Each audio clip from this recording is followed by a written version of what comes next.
మాది ఈస్ట్ గోదావరి తూర్పు గోదావరి జిల్లా కొప్పవరం గ్రామం అనపర్తి మండలం మాది. నేను మెడ్రాస్ మ్యూజిక్ అకాడమీలో శాస్త్రీయ సంగీతంలో పీజీ చేసి ఒక 14-15 సంవత్సరాల క్రితం హైదరాబాద్ వచ్చానండి. నేను వచ్చిన తర్వాత ఒక 3 సంవత్సరాల క్రితం తెలంగాణ విభజన జరిగిన తర్వాత కొన్ని కారణాల వల్ల ఆంధ్ర అసోసియేషన్ ఆఫ్ తెలంగాణ స్థాపించాల్సి వచ్చింది. అంటే తెలంగాణలో బ్రతుకుతున్న ఆంధ్రుల అసోసియేషన్. సో దానికి ప్రెసిడెంట్గా ఉన్నందుకు నాకు చాలా కేసులు నా మీద పెట్టి తెలంగాణ గవర్నమెంట్ గిఫ్ట్ కూడా ఇచ్చింది అనుకోండి. ఈ పరిస్థితుల్లో నన్ను కాపాడిని 2 బుక్స్ ఉన్నాయి. అంటే మీకు ఆ 2 చెప్తే మీకేమన్నా యూస్ అవుతుందేమో చెప్తున్నానండి. ఏదో మార్గనిర్దేశం కోసం చెప్పట్లేదండి. నేను సిఆర్పిసి ఐపీసీ 2 నిమిషాల్లో ముగించేస్తే మిమ్మల్ని ఎవరిని ఎక్కువ ఇబ్బంది పెట్టను. నేను నా మీద పెట్టిన కేసులు సరిపోక నేను ఈ ఉద్యమంలో పాల్గొంటున్నానని నన్ను కంట్రోల్ చేయడం కోసం 2వ తరగతి చదువుతున్న నా కుమార్తెను ఒక పెద్ద కార్పొరేట్ స్కూల్లో 2nd క్లాస్లోనే డిటైన్ చేశారండి. అయ్యా ఇలా పలానా చట్టం ఉంది, ఈ ఉచిత నిర్బంధ విద్యా హక్కు చట్టం ప్రకారంగా ఈ సెక్షన్ 16 ప్రకారంగా నా కుమార్తెను నిర్బంధించడం కానీ అంటే సేమ్ క్లాస్లో లేదా బహిష్కరించడం కానీ ఆ స్కూల్కు హక్కు లేదండి అని చెప్పేసి నేను డిఈఓకి చెప్తే, లేదండి మీరు తెలంగాణకు వ్యతిరేకంగా చేస్తున్నారు కదా, గవర్నమెంటే మీకు వ్యతిరేకంగా ఉంది, మీరు గవర్నర్ మీద కేసులు పెడతారా? మీరు గవర్నర్ ఎంత పెద్ద వ్యక్తి అండి, అతని అడ్వైజర్ మీద కేసులు పెడతారా మీరు? అయ్యా మేము పెట్టేవండి, మా వాళ్ళు రక్తాలతో పోలీస్ స్టేషన్కి వెళ్తే పోలీసులు కేసులు పెట్టట్లేదు. సెక్షన్ 8 ప్రకారంగా ఆ డ్యూటీ గవర్నర్ లా అండ్ ఆర్డర్లో ఇచ్చారు. ఆ section 8(4) of AP state reorganisation యాక్ట్లో 2 అడ్వైజర్స్ ఒక్కొక్కళ్ళు 2 లక్షల రూపాయలు శాలరీ తీసుకుంటున్నారు వాళ్ళు అడ్వైజర్స్ ఇద్దరును. కాబట్టి తీసుకెళ్తాం మా విధి, మేము తీసుకెళ్లిన వాళ్ళు ఏం చేయలేదు కాబట్టి వాళ్ళ మీద మేము కేసు పెట్టామండి. మేము వాళ్ళు కూడా దోషులుగా ఉన్నారని చెప్పేసి అంటే లేదండి మీరు ఏమన్నా సరే తెలంగాణకి సరెండర్ అయితే తప్ప కాదనే పరిస్థితిలో హైకోర్టులో ఒక రిట్ పిటిషన్ వేయడం జరిగిందండి. WP number 17259/2015. సో దాంట్లో నా కుమార్తె తరపున నేను వాదించుకోవడం జరిగితే అప్పుడు జడ్జి అండి సంజయ్ కుమార్ రెడ్డి గారు ఆయన 9వ నెంబర్ కోర్టులో, mister Veeraraghavareddy, I know what you filed case against the governor and advisers అని ఆయన కూడా ఓపెన్ కోర్టులో నన్ను మందలించడం జరిగి, సో కాబట్టి నీ కుమార్తెను వాళ్ళు డిటైన్ చేశారు కాబట్టి వచ్చే సంవత్సరం రీటెస్ట్ పెట్టి నీ కుమార్తెను ప్రమోట్ చేసుకోవచ్చు అని చెప్పేసి ఒక తీర్పు హైకోర్టు జారీ చేసిందని. నేను మళ్ళీ దాని మీద అప్పీల్ వేసాను. అయ్యా బ్రిటిష్ గవర్నమెంట్ 1943లో టిఎల్ఎన్ రెడ్డి గారు, త్యాతలి లక్ష్మీనారాయణ రెడ్డి గారు ఇంటర్మీడియట్ ఫెయిల్ అయిపోతే, అంటే ఇప్పుడు ఆయన హైకోర్టు జడ్జి చేసి రిటైర్ అయ్యేది వేరే విషయం అనుకోండి, బ్రిటిష్ గవర్నమెంట్లోనే సేమ్ అకాడమిక్ ఇయర్లో సప్లిమెంటరీ పెట్టి పాస్ చేశారండి.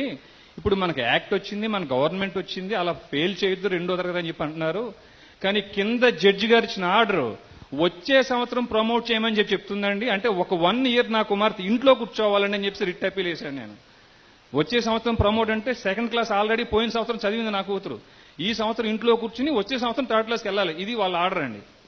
ఆ రిట్ అప్పీల్లో దిలీప్ బాబా సాహెబ్ భోస్లే అప్పటి సీజే, ఎస్వి భట్ వీళ్ళిద్దరూ ఇంకో ఆర్డర్ పాస్ చేశారు. కింద జడ్జి గారు ఇచ్చిన తీర్పు మీకు వ్యతిరేకంగా లేదు అని డిస్మిస్ చేశారండి. ఆ తర్వాత అప్పటికే నా మీద కొన్ని 100 కేసులు ఉన్నాయి. టీఆర్ఎస్ భవనం మీద వీరరాఘవరెడ్డి అనుచరులతో దాడి చేసేయడానికి బంజారాహిల్స్ పోలీస్ స్టేషన్లో కేసు. సరే కొత్తది ఇంకోటి అవుతుంది పోయిందేమోందని ఈ 3 జడ్జిలకి షోకాజ్ నోటీసులు పంపించారండి నా నేమ్తో. అయ్యా మీరు సెక్షన్ 21 ఐపీసీలో పబ్లిక్ సర్వెంట్స్గా ఉన్నారు, మీరు ఇచ్చిన తీర్పు లాకు విరుద్ధం, అంటే పార్లమెంటు చేసిన చట్టానికి విరుద్ధంగా మీరు తీర్పు ఇచ్చారు కాబట్టి మీ మీద నేను 219 ఐపీసీ ప్రకారంగా కేసు పెడతాను. మీరు పబ్లిక్ సర్వెంట్స్ కాబట్టి మీ మీద కేసు పెట్టాలంటే 197 సిఆర్పిసిలో నేను ప్రీవియస్ శాంక్షన్ తీసుకోవాలి కాబట్టి మీ మీద నేను ప్రెసిడెంట్ ఆఫ్ ఇండియాకి అప్లికేషన్ ఎందుకు పెట్టకూడదో నాకు మీరు సమాధానం చెప్పండి అని షోకాజ్ నోటీస్ పంపించాం 3 జడ్జిలకి. వాళ్ళు రిప్లై ఇవ్వలేదండి. తర్వాత రిమైండర్ నోటీస్ పంపించాము మేము. తర్వాత కాలంలో ప్రెసిడెంట్ ఆఫ్ ఇండియాకి 197 సిఆర్పిసిలో అప్లికేషన్ పెట్టాము.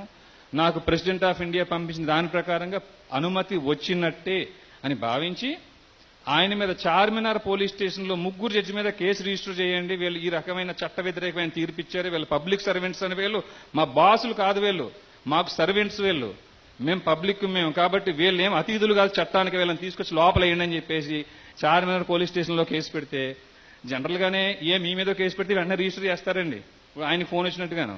ఇప్పుడు 3 అక్యూజ్డ్ 3 జడ్జిలు కదండి, ఎలా కేసు రిజిస్టర్ చేయాలి, ఏం చేయాలి గారు అర్థం కాని పరిస్థితిలో ఇన్స్పెక్టర్ ఉన్నారు.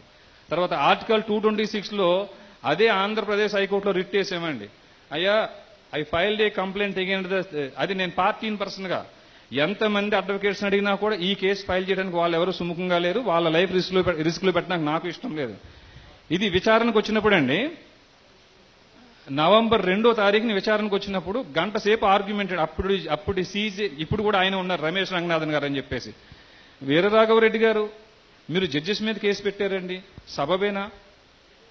అయ్యా నేను పెట్టింది జడ్జెస్ మీద కాదండి, నేను పెట్టింది పబ్లిక్ సర్వెంట్స్ పైన. నేను తప్పు చేస్తే నాకు ఎలా అయితే ఐపీసీలో ఇమ్యూనిటీ లేదో, వాడు తప్పుడు తీర్పిస్తే వాళ్ళకి ఇమ్యూనిటీ లేదు. నేను ఇచ్చిన ఫిర్యాదు కానీ తప్పుడు ఫిర్యాదు అయితే 203 ఐపీసీ ప్రకారంగా నన్ను ఇప్పుడే లోపల వేయండి, కానీ ఫస్ట్ విచారించండి నేను తప్పుడు ఫిర్యాదు ఇచ్చేనా లేదనేది. వాళ్ళకి ఇమ్యూనిటీ ఎప్పుడు ఉంటుందండి? 77 ఐపీసీ ప్రకారంగా గుడ్ ఫెయిత్ లో కానీ వాళ్ళు ఆదేశాలు జారీ చేస్తే వాళ్ళ మీద నేను కేసు పెట్టొద్దు అని చెప్పేసి ఈ 77 ఐపీసీ చెప్తుంది. గుడ్ ఫెయిత్ అంటే ఏమిటనేది 52 ఐపీసీ చెప్తుంది. Nothing is set to be done or believed which acts done or believed in good faith without due care and attention.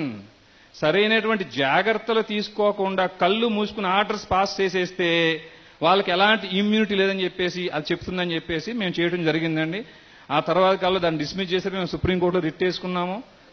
ఇప్పటికీ అది కొనసాగుతుంది. నేను మీకు ఎందుకు చెప్తున్నానంటే న్యాయ వ్యవస్థ బురద పట్టిపోయిందని చెప్పేసి ఇందాక మన జయప్రకాష్ నారాయణ గారు కానీ లేకపోతే కొంతమంది పెద్దలు మన రామూర్తి గారు తర్వాత చలసాని గారు కొంతమంది చెప్పడం జరిగిందండి. అయ్యా మీ మీద ఎవరైనా తప్పుడు కేసులు పెడితే ఒక తప్పుడు కంప్లైంట్ మీ మీద ఇచ్చిన నేరం 193 ఐపీసీ ప్రకారంగా నేరం. ఆ విషయం ఆ లోకల్ మ్యాజిస్ట్రేట్కి తెలియజేయండి. 340 సిఆర్పిసి ప్రకారంగా ఆ జడ్జి సుమోటోగా కేసు పెట్టాలి. ఆ జడ్జి కానీ కేసు పెట్టకపోతే ఆ జడ్జి గారి మీద 217 ఐపీసీ ప్రకారంగా మళ్ళీ మనం కేసు పెట్టొచ్చు మనం. ఎందుకంటే తప్పు చేసిన వ్యక్తిని చట్టాన్ని నుంచి తప్పించుకునే అవకాశం ఇచ్చినందుకు. సో కాబట్టి ఈ రోజు ఈ మన వివేక్ బాబు గారి ద్వారా స్వచ్ఛ పాలిటిక్స్ 123 స్వచ్ఛ పాలిటిక్స్ నేను ఈ రోజు రావటం నాకు చాలా అదృష్టంగా భావిస్తున్నాను. ఆయన చక్కగా ఇంతమంది కలవడానికి ఒక వేదిక క్రియేట్ చేశారు, చక్కగా భోజనం పెట్టారు. అన్నదాత సుఖీభవ, ఆయన కుటుంబం బాగుండాలి. ఈరోజు మీరందరూ ఎక్కడి నుంచో దూరం నుంచి వచ్చారు, ఈరోజు మీరందరూ బాగుండాలి. ఒకటండి, మనల్ని మనమే రక్షించుకోవడానికి ఒక్కసారి సిఆర్పిసి ఐపీసీ మీరు చదవండి. ఇన్ని కేసులు నా మీద పెట్టినా ఇప్పటికీ నన్ను ఎక్కడా దేంట్లోనూ అరెస్ట్ చేయలేదండి. అరెస్ట్ చేయకపోవడానికి కారణం ఏంటంటే ప్రతిదీ కాగ్నైజబుల్ నాన్ కాగ్నైజబుల్ ఏ అఫెన్స్ అయితే వాళ్ళు పెట్టారు అవి ఆ ఫ్రేమ్ లో కూర్చోబెట్టి నాలెడ్జ్ వాళ్ళకి లేకపోవటం అండి. తర్వాత ఒక జస్టిస్ కన్నని విమర్శించాడు ఎవరైనా జడ్జిస్ అని చెప్పేసి ఆయన మీద చేశారండి. నేను సుప్రీంకోర్టులో వాదించా, the judicial respondents not have unbridled power to derogate the constitution of India and the acts. మీకు జడ్జెస్ ప్రొటెక్షన్ యాక్ట్ కానీ 197 సిఆర్పిసి 77 ఐపీసీ ఏమున్నప్పటికీ కూడా మీకు రాజ్యాంగాన్ని కానీ యాక్ట్స్ ని కానీ ధిక్కరించే అధికారం లేదు అని చెప్పి సుప్రీంకోర్టులోనే 2వ బెంచ్ లో వాదించడం జరిగిందండి. ఏదైనా నాకు ఈ అవకాశం ఇచ్చిన మీ అందరికీ ధన్యవాదాలు. దయచేసి పూర్తిగా ఐపీసీ సిఆర్పిసి ఒక్కసారి చదవండి మీరు ఇంటికి వెళ్ళిన తర్వాత.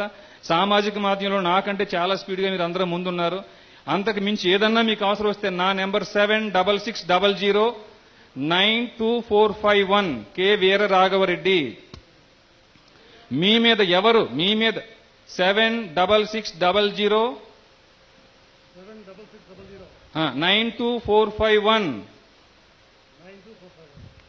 మీ మీద తప్పుడు కేసులు బనాయిస్తే వాళ్ళ తాట తీస్తా, నేనే తీస్తా, వాళ్ళ జడ్జిలైనా సరే. చిత్తశుద్ధితో